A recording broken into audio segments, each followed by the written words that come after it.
आज हमारे साथ हैं अमित शाह जी, गृह मंत्री, एक खास बातचीत के लिए।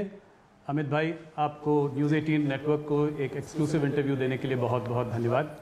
आज बहुत शुभ दिन भी है, नवरात्र भी हैं, आपको उसकी भी शुभकामनाएं। सबसे पहला सवाल अमित भाई, पिछले कुछ महीनों में देश में आपके स्वास्थ्य को लेकर बहुत चिंता भी रही है लोगों की। आपको देखकर बहुत अच्छा लग रहा है, कैसे हैं आप? नहीं, मैं बिल्कुल ठीक हूँ, स्वस्थ हूँ और पूर्णतः अपना काम कर रहा हूँ। सबसे पहले तो मैं देश भर की जनता को आज शक्ति का पर्व नवरात्रि जो शुरू हो रहा है उसकी बहुत बहुत हृदय से शुभकामना देता हूँ।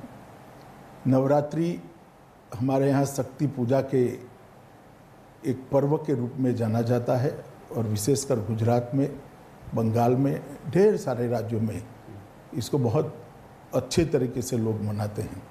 मैं साथ में इतना भी कहना चाहूँगा कि इस नवरात्रि पर्व को हम सावधानियों के साथ मनाएं और सरकार की जो सूचनाएं हैं उसका बिल्कुल अनुशंसाओं का पालन करते हुए मनाएं, जिससे कोरोना महामारी पर विजय प्राप्त करने की जो हमारी लड़ाई है उसमें हम आगे बढ़ पाए। इतनी सावधानी जरूर है।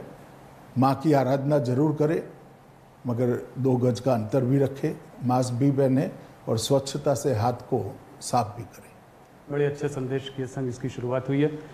इस वक्त मैंने आपको ठीक 1 साल पहले भी इंटरव्यू किया था, आज ही के दिन। उसके बाद भी इंटरव्यू किया था 4 महीने पहले। पर आज 1 साल पहले आपने हमसे कहा था, जो कि एक बहुत बड़ी खबर भी बनी थी, आपने उस वक्त ऐलान किया था कि आप बिहार का चुनाव नीतीश कुमार के नेतृत्व में लड़ेंगे। और उस वक्त कुछ लोगों ने इस पर कमेंट भी किया, कहा कि ऐसा नहीं है, हो सकता है बीजेपी अकेले जाए। पर आपने उसी 1 साल पहले इसका ऐलान कर दिया था। तो 2015 और आज इसको आप कैसे देखते हैं? उस वक्त आप नीतीश जी के खिलाफ थे, आज आप नीतीश के साथ हैं। तो इस चुनाव में आपका आंकलन क्या है और आपका प्रेडिक्शन बहुत वो माना जाता है, क्या नंबर लगाएंगे आप कि कितनी सीट जीतेगी? देखिए, हमने जब से नीतीश कुमार जी के साथ हमारी सरकार बनी तब से भारतीय जनता पार्टी ने फैसला किया था कि बिहार का जो 2020 का चुनाव है वो हम नीतीश कुमार जी के नेतृत्व में लड़ेंगे। और ये सार्वजनिक रूप से, पहले मैं पार्टी अध्यक्ष था तब मैं, और अब नड्डा जी ने भी कहा है, इसमें कोई दो राय नहीं है, दो मत नहीं है। मैं आज फिर से दोहराना चाहता हूँ कि चुनाव बिहार में श्री नीतीश कुमार के नेतृत्व में लड़ा जा रहा है और नरेंद्र मोदी जी एनडीए के सर्वमान्य प्रमुख नेता हैं, उनके नेतृत्व में लड़ा जा रहा है। तो जो कुछ भी भ्रांतियां फैलाने का प्रयास कर रहा है, मैं आज इस पर बड़ा फुल स्टॉप लगाना चाहता हूं। नीतीश कुमार ही बिहार के अगले मुख्यमंत्री होंगे। अगर भारतीय जनता पार्टी की सीट ज़्यादा आएंगी तब भी? देखिए, अगर मगर का सवाल ही नहीं है। एनडीए को 2/3 बहुमत मिलने जा रहा है और नीतीश कुमार जी मुख्यमंत्री बनेंगे। तो ये आपका प्रेडिक्शन है? जी।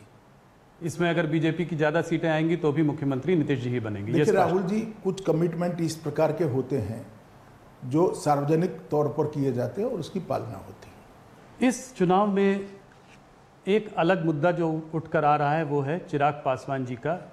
पहले वो आपके साथ थे, अब वो आपके साथ नहीं हैं। कुछ लोग कह रहे हैं वो अभी भी साथ में हैं। कल ही मैं उनका स्टेटमेंट देख रहा था, कह रहे थे कि मैं अपना सीना चीर के अगर दिखाऊं तो उसमें मोदी जी बसे हुए हैं। तो अगर ऐसा है तो फिर वो आपके साथ क्यों नहीं है? 143 सीटों पर चुनाव लड़ रहे हैं। अब मेरे साथ क्यों नहीं है, हमारे साथ क्यों नहीं है, इसका जवाब तो चिराग जी ही दे सकते हैं। मगर मैं पहले, बहुत दुखद घटना अभी अभी हुई, श्री रामविलास जी हमारे साथ नहीं रहे जी। और रामविलास जी समाजवादी आंदोलन की उस पीढ़ी के कार्यकर्ता थे जिन्होंने सामाजिक न्याय के लिए बहुत बड़ा काम किया। लगभग 5 दशक तक देश की राजनीति को वो योगदान करते रहे और बिहार के ही थे और खास कर दलितों के लिए बहुत बड़े नेता रहे। मैं श्री रामविलास पासवान जी को श्रद्धांजलि देना चाहता हूं। और जहां तक लोजपा भाजपा जदयू के गठबंधन का सवाल है, भाजपा की ओर से, जदयू की ओर से लोजपा को उचित जो बनती थी वो सीटों को कई बार ऑफर किया गया, कई बार नेगोशिएशन भी किया गया। अभी अभी मैंने अखबार में पढ़ा कि मैंने नहीं कहा, उन्होंने नहीं कहा, ये भी सच नहीं है। मेरी भी चिराग भाई के साथ कई बार बात हुई कि इतनी सीट बनती है, इतनी सीटों पर आप मान जाइए। और अगर कुछ है तो नेगोशिएशन के लिए आइए। कितनी सीट दी थी आपने? मैं नंबर सार्वजनिक करना नहीं चाहता हूं, क्योंकि सार्वजनिक जीवन में ये ठीक नहीं होगा, मगर जो एक नया साथी जनता दल आया था, गत विधानसभा चुनाव में जनता दल नहीं था जी। तो जनता दल हमारे साथ जुड़ता है तो भाजपा और लोजपा दोनों की सीटें कुछ कुछ तो कम होगी, हमारी भी हुई है जी, ये लाजमी था। तो सबने अपनी अपनी सीटें कम करनी थी, ये एक समझौता था, मगर वो नहीं हो पाया, और नहीं हो पाया तो बड़े दुख के साथ हमने अलग होना पड़ा। और उन्होंने एक तरफा कुछ बयान भी दिए, वो बयानों का भी रिएक्शन भारतीय जनता पार्टी और जदयू के कार्यकर्ताओं में भी आया, तो गठबंधन के लिए बड़ी दिक्कत थी, और फिर भी हमने नहीं तोड़ा। अंततोगत्वा तोड़ने की घोषणा उनकी ओर से ही हुई। और आने वाले समय में क्या वापस आने की संभावना है? चुनाव के बाद देखेंगे, अभी तो हम आमने सामने लड़ रहे, डटकर लड़ रहे हैं। भारतीय जनता पार्टी का हर कार्यकर्ता, जिस सीट पर हम वीआईपी, जदयू और भाजपा, ये चार पार्टियां लड़ रही हैं, ये चारों को जिताने के लिए एडी चोटी का प्रयास करेगा, और पूरा दमखम से चुनाव हम लड़ेंगे। इसी प्रकार से अन्य दल के कार्यकर्ता भी जहां भाजपा लड़ रही है वहां उसको जिताने का प्रयास करेंगे। और सामाजिक समीकरण हमारा बहुत अच्छा बन गया है, एक डिसिप्लिन वे में एनडीए आगे बढ़ रहा है। मुझे लगता है कि हम बहुत अच्छे नतीजे प्राप्त करेंगे। आपको ये नहीं लगता कि इनके जाने से कुछ वोट बैंक में आपके कटौती हो सकती है? देखिए, साथी जाने का दुख भी होता है, साथी जाने का नुकसान भी होता है, मगर जब आपके हाथ में बात ही न हो तो आप क्या कर सकते हो। इसके सामने हमारे पास वीआईपी पार्टी आई है, जो पिछड़े वर्ग के बड़े वर्ग का समर्थन करती है, समर्थन उसको प्राप्त है। मांझी जी भी आए हैं। तो कुल मिलाकर हमारा गठबंधन सामाजिक रूप से बहुत मजबूत गठबंधन है, और मुझे लगता है कि बिहार की जनता समझ रही है कि गठबंधन नहीं हुआ उसमें दोष किसका है। तो आप ये कह रहे हैं कि चुनाव एक बार हो जाएं, उसके बाद चिराग पासवान जी के वापस आने की संभावना बन भी सकती है उस वक्त? मैंने ऐसा नहीं कहा, मैंने कहा चुनाव के बाद देखेंगे, परंतु चुनाव में 2/3 बहुमत से हमारा गठबंधन विजयी होगा, सरकार बनाएगा, जिसके मुखिया नीतीश जी होगा।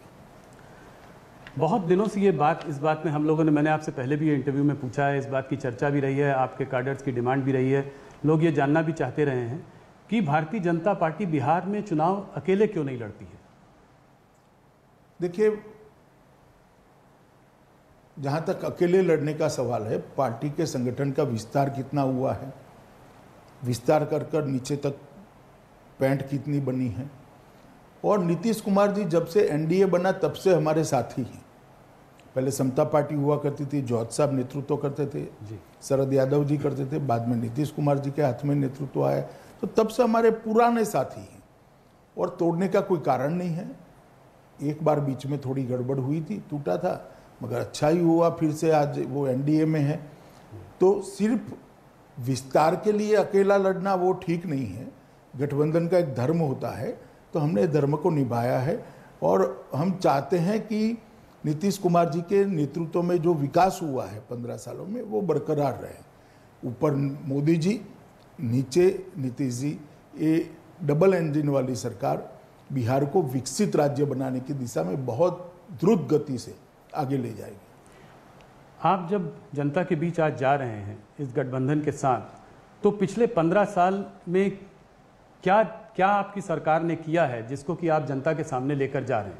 ये 15 बनाम 15 जो आप 15 साल अपने और 15 साल लालू जी के कंपेयर करने की कोशिश कर रहे हैं, इसमें आप क्या बोल रहे हैं जनता को? सिर्फ इतना ही नहीं है जी, आप बिहार के 15 साल लालू जी के और 15 साल नीतीश जी के कंपेयर करना है तो मैं अभी कर देता हूँ, मगर इसके साथ साथ केंद्र में श्री नरेंद्र मोदी जी की सरकार बनने के बाद 10 साल भी नहीं हुए,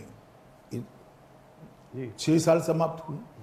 6 साल के अंदर देश के 60 करोड़ गरीब, जिसमें से बहुत बिहार में गरीब आबादी बहुत ज़्यादा है, आप भी जानते हो जी, उनके घर में बिजली पहुंचाई गई। हर घर में बिहार में बिजली है आज, शौचालय पहुंचाया गया है, गैस का चूल्हा पहुंचाया गया है, स्वास्थ्य योजना का 5 लाख तक का कार्ड पहुंचाया गया है, ढेर सारी सुविधाएं उनको देने का काम भारतीय जनता पार्टी की सरकार ने किया है।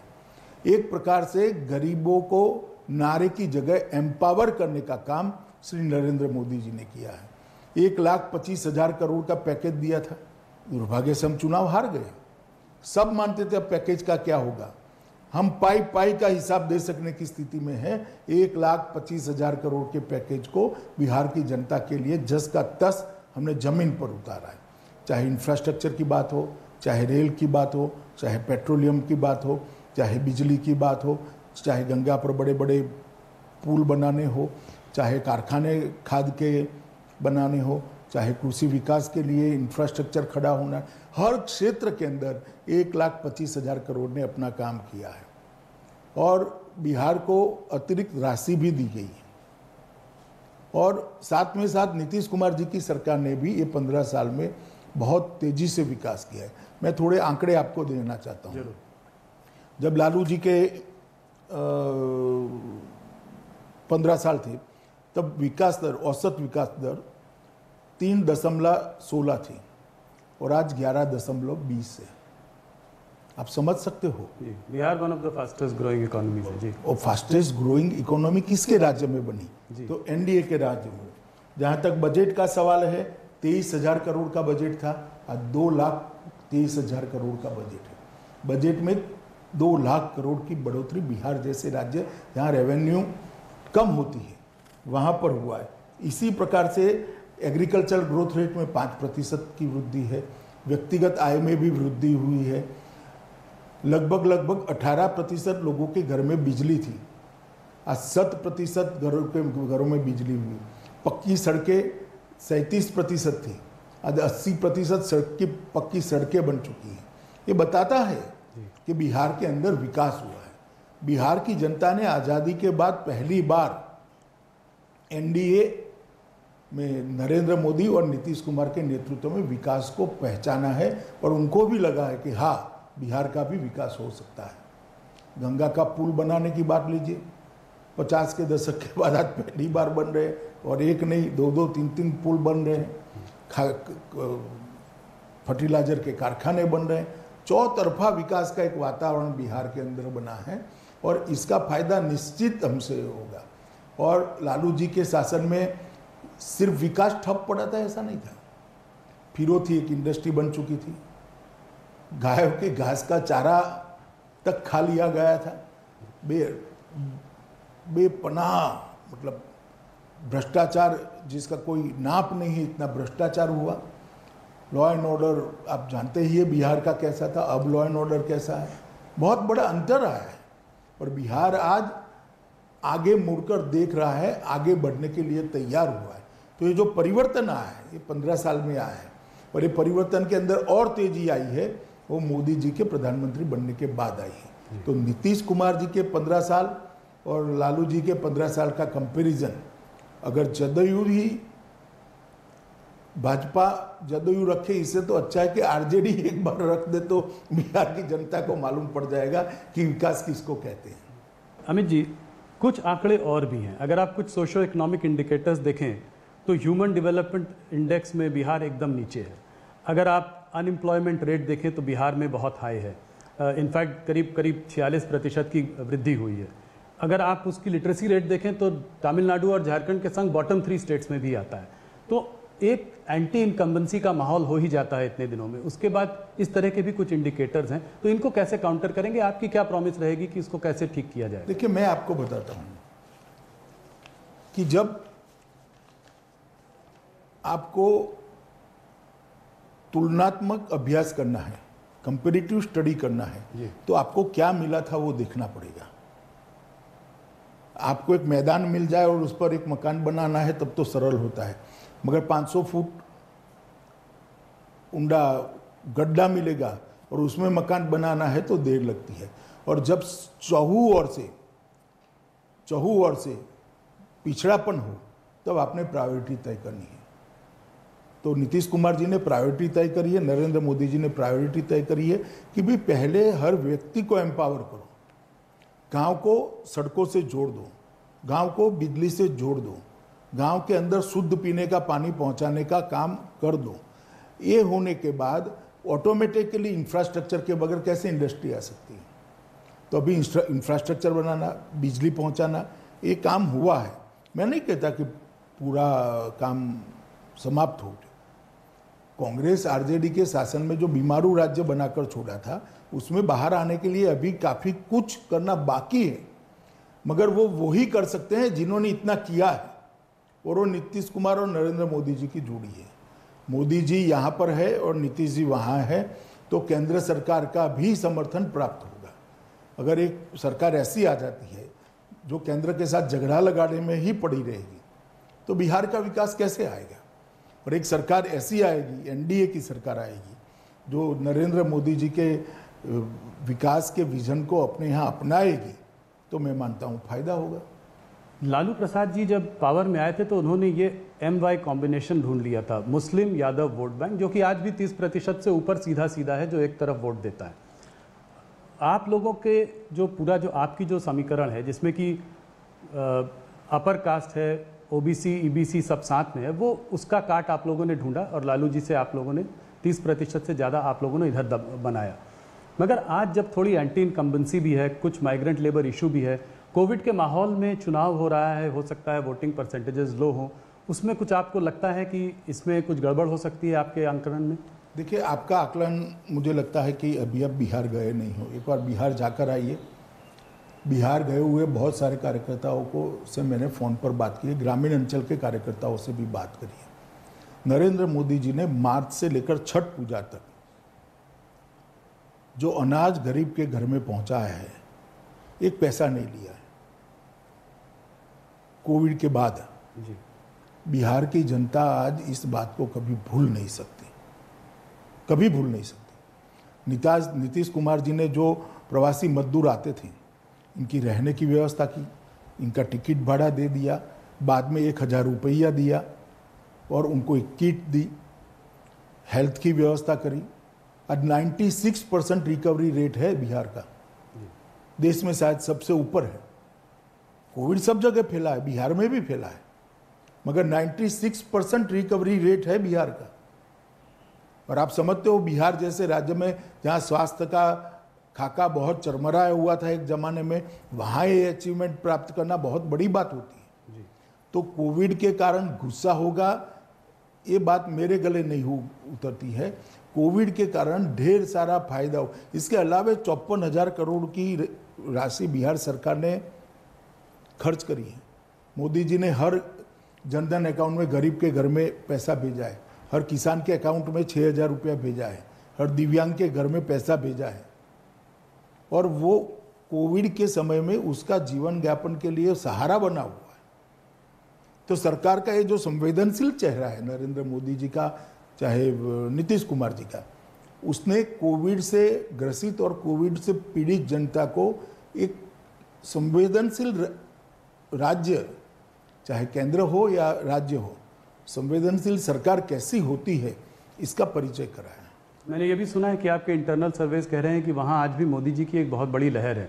एंटी इनकम्बेंसी जरूर होगा, वो हो जाता है, स्वाभाविक है इतने सालों के बाद, मगर मोदी जी की एक लहर है, वेव है, और हो सकता है आपकी सीट आपके पार्टनर से ज़्यादा, नीतीश जी से ज़्यादा सीटें आप लोग लेके आए। भैया, मोदी जी की लहर सिर्फ बिहार में नहीं है, देश भर में है, बिहार में भी है, और स्वाभाविक रूप से उसका फायदा सिर्फ हमें नहीं होता है, जदयू को भी होगा, क्योंकि जदयू हमारा साथी है, हम साथ में चुनाव लड़ रहे हैं। तो मोदी जी की लहर से सिर्फ बीजेपी की सीटें बढ़ेगी ऐसा नहीं होगा, जदयू की इतनी ही सीटें बढ़ेगी जितनी बीजेपी की बढ़ेगी। हम लगभग बराबर सीटें लड़ रहे हैं, एक सीट जदयू हमसे ज़्यादा लड़ रहा है, बराबर सीटें लड़ रहे हैं।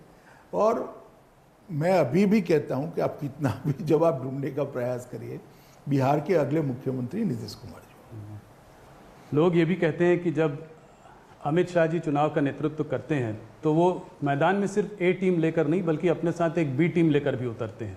तो काफ़ी लोग चुनाव लड़ रहे हैं बिहार में, ओवैसी जी लड़ रहे हैं, वो उन्होंने काफ़ी कैंडिडेट उतारे हैं, उसमें मुस्लिम वोट्स कटेंगे तो उसका फ़ायदा आपके गठबंधन को होगा। देखिए, इस प्रकार से किसी भी राजनीतिक दल को B टीम C टीम कहना ठीक नहीं मानता मैं।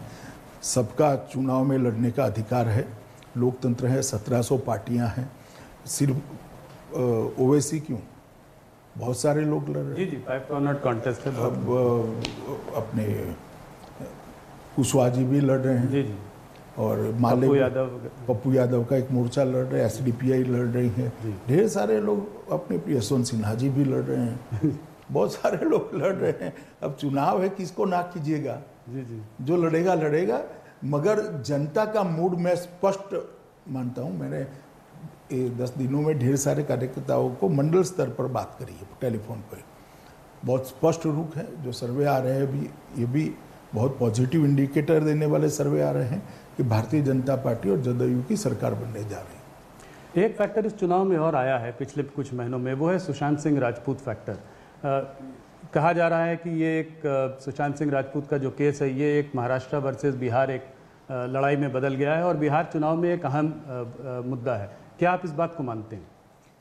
देखिए, मुझे मालूम नहीं है जमीन में ये केस कितना चुनावी मुद्दा बना है, मगर बना भी है तो इसका कारण हम नहीं है। अगर पहले से सीबीआई को दे दे तो चुनावी मुद्दा ही न बनता। शंका है तो पहले दिन से खड़ी हो गई थी, क्यों पकड़ कर रखना, दे देना चाहिए था। अब ये ऑर्डर भी हमने नहीं करा, उच्चतम न्यायालय ने किया है। उच्चतम न्यायालय ने जब सीबीआई को कहा कि आप जांच करिए तो हमें कर रहे हैं। मगर मैं इतना मानता हूं कि सुशांत सिंह जी की जगह कोई भी व्यक्ति हो, अगर अपमृत्यु होती है तो इसकी जांच ढंग से होनी चाहिए, न्यायिक होनी चाहिए, न्यूट्रल होनी चाहिए। जल्दी में आपको लगता है कि केस को क्लोज कर दिया था मुंबई पुलिस ने?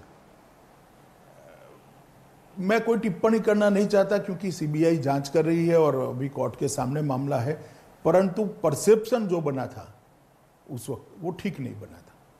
तो ये तो रही बिहार की बातें। थोड़ा सा मुड़ते हैं देश के और गंभीर मुद्दों की ओर। सबसे गंभीर मुद्दा पिछले महीनों में जो रहा है वो रहा है चाइना का मुद्दा। आप इस मुद्दे को कैसे देखते हैं? क्या चाइना ने, लोग तरह तरह की बातें कर रहे हैं, पर मैं आपसे सीधा सवाल पूछना चाहता हूं, क्या चाइना हमारी सीमाओं में घुस आया है? क्या आपको कुछ उम्मीद है कि इस समस्या का समाधान निकलेगा? मिलिट्री लेवल टॉक्स काफ़ी दिनों से चल रही हैं, डिप्लोमेटिक दरवाजे भी खुले हुए हैं, क्या इसका समाधान आपको दिखाई पड़ रहा है? देखिए, दोनों सेनाओं के बीच में भी बात हो रही है और दोनों देश के डिप्लोमेट भी बात कर रहे हैं। उस वक्त सरकार के गृह मंत्री नाते मुझे कुछ कहना उचित नहीं लगता, मगर मैं नरेंद्र मोदी जी की बात को दोहराता हूं कि हम अपनी एक एक इंच जमीन के लिए जागरूक हैं और इसको कोई छीन नहीं सकता। तो अंदर किसी के आने का कोई सवाल नहीं है, आप ये कह रहे हैं? मैं फिर से एक बार मेरी बात को दोहराता हूं, हम सीमाओं पर अपनी एक एक इंच जमीन के लिए जागरूक है पर उसको कोई छीन नहीं सकता। चाइना तो ये समझता है कि लद्दाख और अरुणाचल प्रदेश भी जो है हमारे देश का हिस्सा नहीं है। तो क्या आपको लगता है कि भारत को भी तिब्बत और ताइवान के रवैये की ओर जो है एक अपने नीति में बदलाव लाना चाहिए? देखिए, ऐसा है कि इस तरह की बातें इस प्रकार के इंटरव्यू में करना ठीक नहीं होगी। ये बड़ा कॉम्प्लेक्स इश्यू है और इसके फार रीचिंग रिपल्केशंस भी होते हैं, इसलिए मैं इस पर ज़्यादा बोलना नहीं चाहता हूँ। पार्लियामेंट के फ्लोर पर श्री राजनाथ सिंह जी और विदेश मंत्री जी ने, श्री जयशंकर जी ने, दोनों ने बातें रखी हैं। मुझे लगता है इतना पर्याप्त है। अभी बातें चल रही हैं चाइना के साथ, देखिए आगे क्या होता है, मगर हम हमारे अधिकारों के लिए और हमारे सार्वभौमत्व के लिए कटिबद्ध है, जागरूक है। शी जिनपिंग जी ने अभी कुछ हाल में कहा, एक कोई मिलिट्री बेस का कहीं पे गए हुए थे, वहाँ पे उन्होंने जो है पीपल्स लिबरेशन पार्टी में कहा कि हमें दिलो दिमाग से जो है वॉर के लिए तैयार रहना चाहिए। क्या कहना चाहेंगे आप इस तरह के? इस पर तो आप कह सकते हैं कुछ। मैं कोई टिप्पणी नहीं करना चाहता। हर देश हमेशा तैयार रहता है, सेनाएं बनी ही इसके लिए हैं कि अगर कोई अतिक्रमण होता है तो सेना जवाब दे। तो आपको लगता है हमारी सेनाओं को भी इस संभावना के लिए तैयार रहना चाहिए? ये बयान के रेफरेंस में मैं नहीं कह रहा, वैसे ही तैयार होती है हमारी सेना जी, वरना भिड़ंत न होती उस दिन। अमित जी, एक तरफ लाइन ऑफ कंट्रोल में तनाव बना हुआ है हमारा पाकिस्तान के संग, एक तरफ चाइना के संग, और दोनों आपस में भी मुझे लग रहा है कुछ लोग आपस में भी उनका तालमेल है। तो ऐसे में अपने देश को हम लोग कैसे वो बचाएंगे? मतलब दोनों तरफ से हमारे ऊपर दबाव बना हुआ है, तो इसको हम आप कैसे देखते हैं? नहीं, हमारी सेनाएं और हमारा नेतृत्व दोनों सक्षम है, इरादे बुलंद हैं और एक 130 करोड़ का भारत इस प्रकार से कोई इसको दबा नहीं सकता है और सत्य हमारे पक्ष में है, दुनिया के ज़्यादातर देश हमारे पक्ष में है। मैं मानता हूँ कि ये ठीक है, एक स्थिति होती है, कई बार ऐसा दिखता है, परंतु अब कुछ भी करना इतना सरल नहीं है। राहुल गांधी जी जो है चाइना पे आजकल बयानबाजी कर रहे हैं, तो उन्होंने एक बार ये कहा कि चाइना की सेना ने 1200 किलोमीटर जमीन पर हमारे कब्जा कर लिया और अगर कांग्रेस की सरकार होती तो 15 मिनट में उनको खदेड़ के भगा देती। इस पर आप क्या कहना चाहेंगे? देखिए, राहुल जी के पास ना कोई डेटा होता है ना कुछ होता है। जिसका सिर नहीं है, जिसका धड़ नहीं, इस प्रकार की बातें करते रहे, मगर कम से कम कांग्रेस पार्टी को बोलने का अधिकार नहीं है। उनके समय में चीन ने भारत की कितनी जमीन हड़प ली है, इसका हिसाब एक बार राहुल जी जरा देश की जनता के सामने रखें। तो क्या आप मैं 1962 की बात कर रहा हूँ। जी जी, कांग्रेस की ही सरकार थी, उनके परनाना ही प्रधानमंत्री थे। क्या आप ये कहना चाह रहे हैं कि प्रॉब्लम आज जो खड़ी हुई है वो 1962 की वजह से है? मैं ऐसा नहीं कहता। प्रॉब्लम आज जिसके भी कारण खड़ी हुई है, जवाब देने में हम सक्षम है। प्रधानमंत्री जी इसके लिए दिन रात काम कर रहे हैं और जवाब दिया भी जाएगा। कूटनीतिक स्तर पर भी दिया जाएगा, सेना की बातचीत के माध्यम से दिया जाएगा, सब तरह से दिया जाएगा। परंतु कम से कम कांग्रेस पार्टी को ये मुद्दा खड़ा करने का अधिकार नहीं है। चाइना जो है दुनिया को एक बाइपोलर वर्ल्ड की तरह देखता है, एक तरफ चाइना और एक तरफ यूएस। इनफैक्ट अगर देखें तो पिछले कुछ सालों में चाहे वो ऑस्ट्रेलिया हो, जापान हो, वियतनाम हो, फिलीपींस हो, या यहाँ तक कि ताइवान को भी पिछले एक साल से काफ़ी परेशान कर रहा है। तो क्या लगता है इसका कोई डिप्लोमेटिक इंडिया बाकी देशों के साथ मिलकर इसका कोई इंटरनेशनल स्तर पे कोई हल सोच रहा है, कोई हल निकाल रहा है, बातचीत चल रही है? देखिए, अब उनके हर देशों के साथ अलग अलग प्रकार के रिश्ते हैं, हमारे साथ भी अलग प्रकार के रिश्ते हैं। परंतु जहाँ तक भारत का सवाल है, मैं इतना स्पष्ट कह देता हूँ कि हम हमारी सीमाओं के लिए और सार्वभौमत्व के लिए जागरूक है। थोड़ा सा कश्मीर की ओर बढ़ते हैं। पिछली इंटरव्यू में भी मैंने आपसे 4 महीने पहले यही पूछा था कि कश्मीर में आप लोगों ने बात कही है कि विश्वास की भी ज़रूरत है और वहाँ विकास की भी ज़रूरत है। अब मनोज सिन्हा जी भी वहाँ पे गए हैं एलजी होने के नाते, तो आपका क्या रोड मैप है? क्या लगता है कि कब वहाँ पर सिचुएशन नॉर्मल हो सकेगी और विकास को एक प्राथमिकता मिल पाएगी? देखिए, जहाँ तक लॉ एंड ऑर्डर का सवाल है, सिचुएशन नॉर्मल हो चुकी है। विकास के लिए काफ़ी कुछ होना चाहिए था अब तक, मगर कोविड वहाँ पर भी था, कोविड की दिक्कतें वहाँ पर भी थी और स्वाभाविक रूप से भारत सरकार का भी फोकस कश्मीर समेत पूरे देश के कोविड के रोकथाम में था। मुझे लगता है कि अब मनोज जी गए हैं और मनोज जी ने शुरुआत बहुत अच्छी करी है और विकास नीचे तक पहुंचाने की शुरुआत भी करी है। चाहे प्रधानमंत्री आयुष्मान भारत का कार्ड पहुंचाना हो, हर गांव में पानी पहुंचाना, ये सारी योजनाओं को द्रुत गति से हम आगे, इंफ्रास्ट्रक्चर के प्रोजेक्ट में भी बहुत बड़ी हमने रुके हुए प्रोजेक्टों को बहुत तेज गति से आगे बढ़ाया है।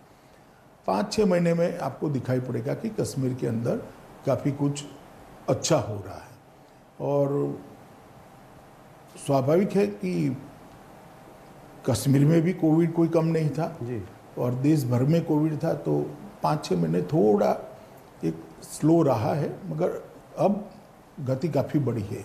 विगत 1-1.5 महीने में बहुत परिवर्तन आया है। फारूक अब्दुल्ला और महबूबा मुफ्ती का साथ में आकर ये कहना कि आर्टिकल 370 को दोबारा लागू किया जाए, ये तो समझ में आता है। हाल ही में चिदम्बरम जी ने कहा है कि कांग्रेस का ये स्टैंड है कि 370 को रेस्टोर करना चाहिए, स्पेशल स्टेटस कश्मीर में वापस आना चाहिए। क्या कहना चाहेंगे आप इस बारे में? तो कांग्रेस पार्टी ने पार्लियामेंट में भी ये स्टैंड लिया था कि 370 नहीं जानी चाहिए, मगर मेरा तो विनंती है कि राहुल गांधी और सोनिया गांधी चिदम्बरम जी का जो स्टेटमेंट है इसको एक बार एंडोज कर दे जरा, तो देश की जनता को मालूम पड़े। चिदम्बरम जी का जो स्टेटमेंट है उसको राहुल गांधी और उन्होंने तो कांग्रेस की तरफ से ही बोला है, उन्होंने कहा ये तो कांग्रेस का मत है। फिर भी राष्ट्रीय अध्यक्षा ने इसको रिपीट करना चाहिए, राहुल जी ने भी रिपीट कर देना चाहिए। डिलिमिटेशन की प्रक्रिया जारी है कश्मीर में। आप ये जरा सा बताएं कि ये स्टेटहुड का दर्जा देने की बात थी, इसमें आपका क्या रोड मैप है, कितना समय लगेगा, कुछ इसका अगर अंदाज दे सके। देखिए, समय के बारे में तो कुछ कह नहीं सकते, परंतु ये निश्चित है, पार्लियामेंट के फ्लोर पर मैंने भी कहा है, प्रधानमंत्री जी ने भी कश्मीर को जब संबोधित किया तब कहा था कि स्टेटहुड दिया जाएगा और ये हमारा वादा है, इसमें से मुकरने का कोई सवाल नहीं खड़ा होता। पर बहुत लंबा समय नहीं लगेगा। मैं नहीं मानता लंबा समय जिसको कहते हैं ऐसा लगेगा, परंतु प्रायोरिटी विकास है। सबसे पहले विकास, उसके बाद इस पर भी विचार किया जाएगा। मगर आप ये कह रहे हैं कि बहुत लंबा समय नहीं, इसको भी देखा जाएगा और जल्दी ही लागू किया जाएगा। कुछ हिंदू संगठन जो है अब मथुरा में कृष्ण जन्मस्थान की बात कर रहे हैं, कह रहे हैं कि जो औरंगजेब ने जो वहाँ मस्जिद जो बनाई थी उसको भी हटाकर वहाँ पर भी मंदिर बनाया जाना चाहिए। इसमें आपकी सरकार और आपकी पार्टी का क्या मतलब? हमारी सरकार का कोई रोल नहीं है, ना पार्टी की प्रतिक्रिया हो सकती है। ये कुछ संगठनों ने अपनी ओर से बात करी है और कोर्ट में गए हैं। ना कोर्ट में हम पार्टी है, ना कहीं पर भी पार्टी है। मैं इस पर कोई टिप्पणी करना नहीं चाहता हूँ। तो राम जन्मभूमि जैसे आप लोगों ने वो किया था, इसको आगे आप सरकार या पार्टी की तरफ से? राम जन्मभूमि हमारा एजेंडा था जी, ये एजेंडा नहीं, और उसको लेकर हम सालों तक एक आंदोलन किए थे। अभी जो संगठन गए हैं वो स्वतः गए हैं, और इसमें ना हम पार्टी है, ना इस पर मैं कोई टिप्पणी करना चाहता हूँ। अभी हाल ही में असम की सरकार ने कुछ मदरसों के लिए खर्चे बंद कर दिए, तो उस पर कांग्रेस ने जो है बहुत जोर शोर से हल्ला किया और कहा कि सरकार जो है कुंभ पर तो इतना खर्चा करती है और यहाँ पे खर्चे बंद कर दिए। इसके बारे में आप क्या कहेंगे? मुझे लगता है शायद मॉडर्नाइजेशन की बात है, मैंने डिटेल मंगाई है जी, मगर मॉडर्नाइजेशन से जुड़ा हुआ कोई प्रॉब्लम है, मैं अभी एकदम स्पष्ट नहीं हूँ। मैंने कल ही डिटेल मंगाई है, वहाँ से डिटेल आने के बाद ही मैं कुछ कह सकता हूँ। अमित जी, आपसे मैंने एक बार पहले भी पूछा था कि ये भारतीय जनता पार्टी और शिवसेना में दरार पड़ गई है, अपने अपने रास्ते चले गए हैं, तो आपने मुझसे कहा था कि भारतीय जनता पार्टी कभी शिवसेना से दूर नहीं जाना चाहती थी, क्योंकि ये बहुत पुराने एनडीए के सदस्य थे। अब इधर बीच अकाली दल भी जो है एनडीए से उसने अपना रिश्ता नाता तोड़ दिया है, तो क्या इसको आप देखते हैं कि अब एनडीए जो है क्रम्बल कर चुका है, अब ये आज की पॉलिटिकल वास्तविकता में एनडीए का कोई स्थान नहीं है? ये ऐसा नहीं है। देखिए, 30 से ज़्यादा पार्टियां हैं, और जहाँ तक शिवसेना और अकाली का सवाल है, हमने किसी को नहीं निकाला। अकाली उन्हें हमारा साथ छोड़ दिया और शिवसेना ने हमारा साथ छोड़ दिया, हम क्या कर सकते हैं? तो क्या आपको लगता है कि कभी वापस भी आ सकते हैं, जैसे शिवसेना से कभी हाथ दोबारा मिलाया जा सकता है? इसका ये दरवाज़ा खुला है या नहीं? मैं कोई ज्योतिषी तो नहीं हूँ, मगर अभी तो वो कृषि बिल पर अड़े हैं जी, पर भारतीय जनता पार्टी की ओर से दरवाज़ा बंद नहीं है। नहीं, ऐसा कोई दरखास्त ही नहीं है, तो दरवाज़ा बंद खुला रहने का कोई सवाल नहीं है। नहीं, मतलब आपके मन में ये नहीं है कि अब नहीं, अब कभी इनके साथ वापस नहीं जाना, ऐसी कोई बात नहीं? देखिए, ऐसी बात नहीं है। उनका मुद्दा विशेषकर कृषि बिल है, जो अभी रिफॉर्म्स किए गए कृषि क्षेत्र के अंदर।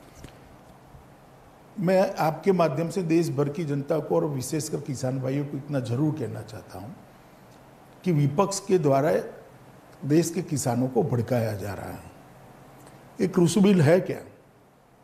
आज देश अपनी उपज, अपना जो उत्पादन है, पूरा मंडियों में बेचता है, आड़तियों के माध्यम से बेचता है, तो उसको एक ही मंडी का रेट उपलब्ध होता है। अब बिल क्या लाया है कि वो मंडी के बाहर भी बेच सकता है। इसका मतलब ये नहीं कि मंडी बंद हो जाएगी। जहर ये फैलाया जा रहा है कि मंडियां बंद हो जाएगी। मंडी बंद होनी ही नहीं है। दूसरा जहर फैलाया जा रहा है कि एमएसपी बंद कर देंगे जी, कि एमएसपी रजीम बंद हो जाएगा इससे। एमएसपी बंद करने की कोई बात ही नहीं है। इस बार परचेज भी चालू होगा खरीफ का, क्योंकि लाखों टन पंजाब में धान खरीदना शुरू हो गया, हरियाणा में शुरू हो गया। पंजाब हरियाणा में सबसे बड़ा मुद्दा यही है, उनको डर ये लग रहा है कि राहुल जी, मगर बिल में कोई मुझे बता दे कि एमएसपी बंद करने की बात कहां पर है। एक किसानों को भड़काने की बात है, और इसीलिए आंदोलन उठ नहीं रहा है। देखिए, एमएसपी बंद करी ही नहीं है, ना करने का सवाल है। उल्टा हमने तो स्वामीनाथन कमेटी की सिफारिशों को अमल में लाया जी, 50% प्रॉफिट वाली, और इसके कारण हर सीजन में एमएसपी के दाम बढ़ते जा रहे हैं, किसान को फायदा हो रहा है। मगर एमएसपी से ज्यादा भी अगर कोई आटे की मिल वाला गेहूं का दाम देता है तो किसान क्यों नहीं बेच सकता उसको? किसान को ये ऑप्शन उपलब्ध होना चाहिए या नहीं होना चाहिए? जी। तो हम तो ऑप्शन दे रहे हैं, और अगर एमएसपी से कम दाम है तो किसान भला क्यों प्राइवेट प्रायोरिटी को देगा? वो जरूर एपीएमसी में चला जाएगा। जरूर। और जब ई मंडियां बनने लगी है, देश भर की मंडियां ऑनलाइन आ गई है, युवा किसान अपने मोबाइल से रेट देखता है, वो घर पे रुक जाता है, मंडी में नहीं जाना है, यहाँ तो रेट कम मिल रहा है। और तीसरा, कॉन्ट्रैक्ट फार्मिंग के बारे में कहते हैं कि भाई किसान कहाँ, बड़ी बड़ी कंपनियां होगी, औने पौने दाम में खरीद दिया जाएगा, ये कर दिया जाए, वो कहाँ वकील रखेगा? किसान ये कॉन्ट्रैक्ट में से किसी भी समय पर, किसी भी स्तर पर एक तरफा कॉन्ट्रैक्ट छोड़कर निकल सकता है। तो कॉन्ट्रैक्ट फार्मिंग का कॉन्ट्रैक्ट कंपनियों के लिए बाध्य है, किसान के लिए नहीं है। ये तीनों मुद्दे किसानों को बताने की जगह इसमें पॉलिटिक्स कर रहे हैं, कांग्रेस पार्टी हो या अकाली दल हो या और पार्टियां हो। मगर देश का किसान अब पढ़ लिख चुका है, देश का किसान जानता भी है, पहचानता भी है, और आपके क्रेडेंशियल जो है उसको भी जानता है कि आंदोलन किसके लिए हो रहा है। आपकी सत्ता के लिए हो रहा है, किसान के लिए नहीं हो रहा है। मैं पूछना चाहता हूँ राहुल गांधी को, इतने ट्वीट करते हैं, जरा बता दे कि उनका समय जब था, यूपीए की सरकार थी, कितना एमएसपी के दाम पर गेहूं चावल खरीदा जा सकता था, और श्री मोदी जी की सरकार में कितना, कंपेरेटिव आप ट्वीट करें जी, कितने रुपये का खरीदा जाता था, अब कितना खरीदा जाता है, वो कंपेरेटिव ट्वीट करें। जब जब कांग्रेस का शासन आया, एमएसपी के दाम पर धान और गेहूं की परचेज को कम कर दिया गया। अब आप बोला किसानों की बात करते हो, किसान आपको बहुत अच्छे तरीके से जानता है भैया। कुछ तो मिडिलमैन भी इसमें जो है उनको भी काफी घाटा और परेशानी हो रही है। पैसा तो भी किसान का ही जा रहा है अंततोगत्वा तो। जी, ये पैसा सीधा किसान के जेब में जाना चाहिए, बिचौलियों का पैसा, और इसीलिए ये सुधार है। देखिए राहुल जी, मैंने पहले भी किया था कि नरेंद्र मोदी सरकार लोगों के लिए अच्छे हो ऐसे फैसले लेती है, अच्छे लगे ऐसे फैसले नहीं लेती है। और ये फैसला किसानों के लिए अच्छा फैसला है, किसान के भविष्य को सुधारने वाला फैसला है। नहीं, बोल्ड रिफॉर्म्स हैं। कुछ लोग कहते हैं कि जैसे 1991 में रिफॉर्म्स आए थे, उसी तरह का रिफॉर्म्स आज एग्रीकल्चर में आया। 1991 में भी इसकी कोई हिम्मत नहीं कर पाया था। जी, एग्रीकल्चर में नहीं हुआ था। देश के 70 करोड़ लोगों के भविष्य को आगे बढ़ाने के लिए फैसला है। तो ये किसानों को आप लोग कैसे समझाएंगे, खास करके हरियाणा पंजाब में, जहां पर की ज्यादा राइस और हरियाणा में तो अब ज्यादा आंदोलन नहीं रहा है, और पंजाब में भी लगभग मेरे हिसाब से 1.5 लाख टन से ज्यादा तो धान आ चुका। जी, किसान चला गया अपना ट्रैक्टर लेकर एमएसपी के दाम से बेचने के लिए। ऐसी बात नहीं है। बिहार में भी ये कोई बहुत बड़ा चुनावी मुद्दा नहीं है ना। मैं आपसे एक पहले ब्रॉड सवाल पूछना चाहता हूँ, उसके बाद एक स्पेसिफिक सवाल पूछूंगा। मुझे लगता है कि देश में जैसे हाथरस का मुद्दा है, ये कोई हाथरस में कोई ऐसी बात तो नहीं है कि ये चीज़ हाथरस में हुई हो, चाहे यूपी हो, बिहार हो, मध्य प्रदेश हो, और भी तमाम प्रदेश हो हमारे देश में। रेप का मुद्दा एक बहुत बड़ा मुद्दा रहा है, सिक्योरिटी का मुद्दा, लॉ एंड ऑर्डर का मुद्दा बहुत बड़ा मुद्दा रहा है। क्या आपको लगता है कि देश में एक लार्जर पुलिस रिफॉर्म्स की ज़रूरत है?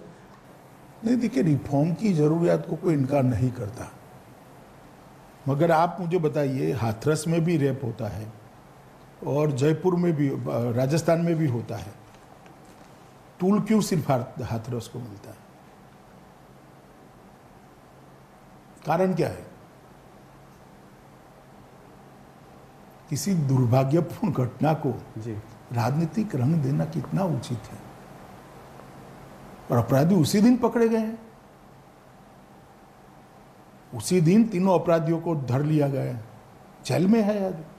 असल में मुझे लगता है कि रातों रात बॉडी को वो क्रिमेशन कर देना, वो शायद वो भी जांच आयोग बिठा है जी, उसमें भी सस्पेंड भी किया, अरे कमेटी बनाई है जी, सस्पेंड किया है, और अब पूरी की पूरी जांच ही सीबीआई को ट्रांसफर कर दी गई है। जी। मगर किसी चीज को बढ़ाकर राजनीति करना, मुझे लगता है इस प्रकार के मामलों में नहीं करना चाहिए। पर आप ये मानेंगे कि यूपी गवर्नमेंट ने थोड़ी बहुत मिसहैंडलिंग उसमें की है? इसमें थाने लेवल पर गवर्नमेंट नहीं होती है, कुछ अधिकारी होते हैं, और मैं मानता हूँ योगी जी ने एसआईटी बनाकर उचित ही काम किया है। जो एसआईटी इसकी डिटेल जांच करेगी, रिपोर्ट भी आएगी और कठोर कदम भी उठाए जाएंगे रिपोर्ट के अनुसार। महाराष्ट्र में जहाँ पे शिवसेना और भारतीय जनता पार्टी में बहुत ज़्यादा तनाव, बहुत ज़्यादा लड़ाई चल रही है पिछले कुछ महीनों से, वहाँ के गवर्नर भगत कोश्यारी जी ने कहा उद्धव ठाकरे जी से कि आप कब से सेक्युलर हो गए। अभी उनका कुछ दिनों पहले का बयान है। इस बयान को, राज्यपाल से ये बयान आ रहा है, इससे आप पार्टी कैसे देखती है, इसको आप कैसे देखते हैं? देखिए, मैंने पत्र पढ़ा है और एक पासिंग रेफरेंस उन्होंने दिया है, मगर मुझे भी लगता है कि थोड़ा शब्दों का चयन टाला होता तो अच्छा होता। सुशांत सिंह राजपूत पर मैं वापस एक बार आना चाहता हूं, सिर्फ इसलिए क्योंकि जो मीडिया का एक नैरेटिव हो गया है वो काफ़ी श्रिल हो गया। मैं हर बार आपसे एक बार मीडिया पे सवाल पूछता हूं, मुझे लगता है एक मीडिया का नैरेटिव श्रिल हो गया है। घंटों तक यही कहानी चलती रही है। जरूर बहुत दुर्भाग्यपूर्ण घटना थी, मगर जिस तरीके से उसको चलाया गया है, मीडिया ट्रायल भी हो गया है उसका, इतने दिनों से चल रहा है जो नैरेटिव पूरा श्रिल हो रहा है। गवर्नमेंट ने इतना अच्छा काम किया है पिछले इतने महीनों में, पर पूरे दिन जो है एक ही मुद्दे को करीब 10-12 घंटे चलाया गया है। आप ये बदलते हुए नैरेटिव को कैसे देखते हैं और आप क्या कहना चाहेंगे कि हम लोगों को क्या इसमें करना चाहिए? राहुल, इसका तो जवाब मुझसे अच्छा आप दे सकते हो जी। देखिए भाई, मीडिया ट्रायल नहीं होनी चाहिए, मेरा ऐसा बहुत स्पष्ट मानना है। हाँ, कहीं लिपापोती होती हो, घोताही होती है तो जरूर कान पकड़ना चाहिए, अधिकार है मीडिया का और फर्ज भी है, परंतु सिर्फ टीआरपी के लिए बात को बढ़ाना मुझे लगता है उचित नहीं है। और किसी भी घटना में अगर किसी भी प्रकार की लिपापोती होती तो इसको स्पेसिफिक बताना वो मीडिया का धर्म होना चाहिए। अभी कार में बैठे, कार से निकले, 5 मिनट में पहुंचेंगे, दाया पैर बाहर रखा, बिल्कुल। अरे भाई, इस प्रकार से अगर करेंगे तो मुझे लगता है कि न्याय के काम में भी बाधा आती है। इस पूरे मुद्दे में जो एक और अलग मुद्दा निकल कर आया है, ये सुसाइड है या और कुछ है, अबेटमेंट टू सुसाइड है, ये तो बातें पता चलेंगी। मुंबई पुलिस ने तो केस क्लोज कर दिया था, सीबीआई ने भी इसकी जांच कर रही है। मगर बॉलीवुड में एक ड्रग्स का मुद्दा जो है सामने खुल कर आया है, इसको आप कैसे देखते हैं? देखिए, मैं ड्रग के मुद्दे को बॉलीवुड से जोड़कर नहीं देखना चाहिए। ड्रग एक खतरनाक दूषण है, नासूर है, इसको जितनी हो सके उतना जल्दी समाप्त कर देना चाहिए। ये 1.5-2 साल में ड्रग पर काफ़ी कठोर कदम उठाए गए हैं, नतीजे भी बहुत अच्छे मिले हैं, मगर मैं आपको इतना आश्वस्त करना चाहता हूँ, मोदी जी के नेतृत्व में ड्रग का कारोबार भारत के अंदर करने वालों को बहुत दिक्कतें आएगी। इस प्रकार का कानूनी बदलाव, ढांचागत बदलाव, इंफ्रास्ट्रक्चर भी हम बदल रहे हैं और इसके लिए इतनी मुस्तैदी के साथ उनको मैन पावर भी दे रहे हैं। आने वाले दिनों में इस पर बहुत बड़ा परिवर्तन देखने को मिलेगा। जहाँ तक बॉलीवुड का सवाल है, अब एनसीबी की जांच में जो निकलता है वो निकलेगा, परंतु इसको कोई एक सेक्टर्स के साथ जोड़ना ठीक नहीं होगा। आप बात कर रहे हैं कि इसमें चाहे कितना भी बड़ा आदमी हो, कोई भी इन्वॉल्व हो, सबके अगेंस्ट एक्शन हो। देखिए, छोड़ना तो किसी को नहीं चाहिए। जी, मैं थोड़ा सा वेस्ट बंगाल के बारे में बात करना चाहता हूँ। पिछली बार भी मैंने बात की थी, इलेक्शन आने वाला है अगले 6 महीनों में। आप बंगाल की स्थिति को आज कैसे देखते हैं? देखिए, बंगाल में कानून और व्यवस्था चरमराई हुई है। अम्फान तूफान आया, पूरी राहत इधर उधर अनाप शनाप घोटालों में चली गई। जो यहाँ से अनाज भेजा गया वो भी घोटालों में तितर बितर हो गया। कोरोना के लिए भी जिस प्रकार की पर्याप्त व्यवस्था होनी चाहिए थी वो नहीं हुई। भ्रष्टाचार अपनी चरम सीमा पर है। कानून और व्यवस्था तितर बितर हो गई है। घुसपैठ बेरोक टोक चालू है। बम बनाने के कारखाने हर जिले में मिलते हैं। स्थिति बहुत खराब है। और सबसे चिंताजनक बात लोकतंत्र के लिए है कि विपक्ष के कार्यकर्ताओं पर जिस प्रकार के मुकदमे और हत्याएं हो रही हैं, मैं मानता हूं कि ये भारत के किसी और राज्य में अब दिखाई नहीं पड़ता। एक जमाने में केरल में होता था, परंतु अब तो वहाँ पर भी काफ़ी अंकुश आया है। तो आपका क्या अनुमान है, भारतीय जनता पार्टी को क्या उम्मीद है इलेक्शन में अगले साल? हम डटकर लड़ेंगे और मुझे भरोसा है कि इस बार बंगाल में परिवर्तन होगा। भारतीय जनता पार्टी की सरकार नरेंद्र मोदी जी के नेतृत्व में बनने जा रही है। कोई चेहरा आपके दिमाग में है जिसको कि चीफ मिनिस्टर प्रोजेक्ट किया जाएगा? वो तो हो भी सकता है, मगर अभी तो बंगाल की जनता तृणमूल कांग्रेस को हटाना चाहती है, वो मुख्य बात है। आपके साथी जो हैं, जो कि बंगाल को देखते हैं या बंगाल में हैं, जैसे कि कैलाश विजयवर्गीय, बाबुल सुप्रियो, इन्होंने ये तक मांग की है कि वहाँ पे प्रेसिडेंट रूल लगाना चाहिए। आपकी इस पे क्या राय है? देखिए, तो पॉलिटिकल पार्टी के नेता है, स्थिति इतनी गंभीर है कि मांग करे वो उनकी जगह पे वाजिब है। जहाँ तक भारत सरकार का सवाल है, हमें संविधान के हिसाब से देखना है, गवर्नर साहब की रिपोर्ट क्या आती है, स्थिति क्या होती है, वो देखकर निर्णय होता है। परंतु भारतीय जनता पार्टी के नेता जो मांग कर रहे हैं, मैं मानता हूं कि स्थिति सच अर्थ में वहां पर गंभीर है। तो इसलिए उनकी मांग मतलब एकदम गलत भी नहीं है? मांग करना गलत नहीं है जी, पर आप ये नहीं कह रहे हैं कि स्थिति अभी ऐसी हुई है कि वहां पे प्रेसिडेंट? मैंने ऐसा नहीं कहा जी। तमिलनाडु के बारे में आप क्या कहेंगे? क्या वहाँ रजनीकांत से आप हाथ मिला सकते हैं? अभी देर है थोड़ा, उन्होंने तय भी नहीं किया है कि वो राजनीति में आएंगे नहीं आएंगे। कुछ चेंजेस आपने किए हैं वहाँ पे, आप अपना बेस बना रहे हैं, तो इसलिए मैंने सोचा कि शायद अभी कुछ बातचीत चल रही होगी। नहीं, हम चेंजेस तो कर ही रहे हैं। हम तमिलनाडु में हमारी पार्टी को मजबूत भी करना चाहते हैं। AIADMK हमारे साथ हैं, हम 2 चुनाव AIADMK के साथ में लड़े हैं। अमित जी, एक और सवाल जो कि हर बार आपसे पूछता हूँ और आप भी बहुत गंभीरता से जवाब भी देते हैं। अभी हाल फिलहाल में एक तनिष्क का ऐड आया और जो कि बहुत ट्रोलिंग हुई तनिष्क के ऐड में, तो उसकी वजह से उसको ऐड विड्रॉ करना पड़ा टाटा को। कहीं ये सोशल हार्मनी जो है हमारे देश में, ये कुछ ढीली नहीं पड़ती जा रही है? जो सोशल हार्मनी का जो एक ढांचा था हमारे देश में, आपको लगता है कुछ लोगों की वजह से इस पर क्षति पहुंच रही है? देखिए, हमारी देश की सोशल हार्मनी को कोई इस प्रकार के छोटे मोटे हमले तोड़ नहीं सकते। इसका ताना बना इतना मजबूत है, ढेर सारे हमले ऐसे हुए। अंग्रेजों ने भी बहुत प्रयास कर देखे, बाद में कांग्रेस ने भी बहुत प्रयास कर देखे, मगर ये टूटने वाली चीज़ नहीं है। मैं मानता हूँ किसी भी प्रकार का ओवर एक्टिविज्म नहीं होना चाहिए। तो आप इसका खंडन करते हैं, ओवर एक्टिविज्म का खंडन करते हैं। आप से कुछ आखिरी 2-3 सवाल कोरोना के विषय में। आप कोरोना वॉरियर हैं, आप तमाम अस्पतालों में शुरू में गए, आप कोरोना सर्वाइवर भी हैं, आपको खुद कोरोना हुआ। आपका क्या संदेश है देश के लिए? मैं इतना ही कहना चाहता हूं कि जब तक दवाई नहीं बनती है, टीका नहीं वैज्ञानिक बना लेते हैं, तब तक प्रधानमंत्री जी की जो अपील है, मास्क पहन कर रखना, हाथ को स्वच्छ रखना सैनिटाइजर से, और 2 गज की दूरी रखना, यही दवाई है। और कोरोना से हमने बचना चाहिए। प्रधानमंत्री जी के नेतृत्व में दुनिया भर में कोरोना के खिलाफ हम एक सफल लड़ाई लड़े हैं। प्रति 10 लाख की आबादी अगर सब आंकड़े देखें, कोरोना पीड़ित लोगों की संख्या, मृत्यु की संख्या और रिकवरी रेट, तो इस सब में भारत 1, 2, 3 में आता है। मैं मानता हूं कि आगे पर कोरोना पर संपूर्ण विजय के लिए भारत की जनता ने कटिबद्ध होना चाहिए, और इसके लिए यही 3 मंत्र हमारे पास है। मास्क पहन कर रखना, सलामत अंतर के साथ ही खड़े रहना, और हाथ को स्वच्छ रखना। अगर इतना हम करते हैं तो बहुत सारे लोगों को कोरोना से बचा सकते हैं। आने वाले दिन त्योहारों के दिन है, त्यौहार जरूर मनाइए, मगर कोरोना से बचकर और कोरोना को परास्त कर त्यौहार बनाना चाहिए। कोरोना की वैक्सीन आपका क्या अनुमान है, कब तक आ सकती है?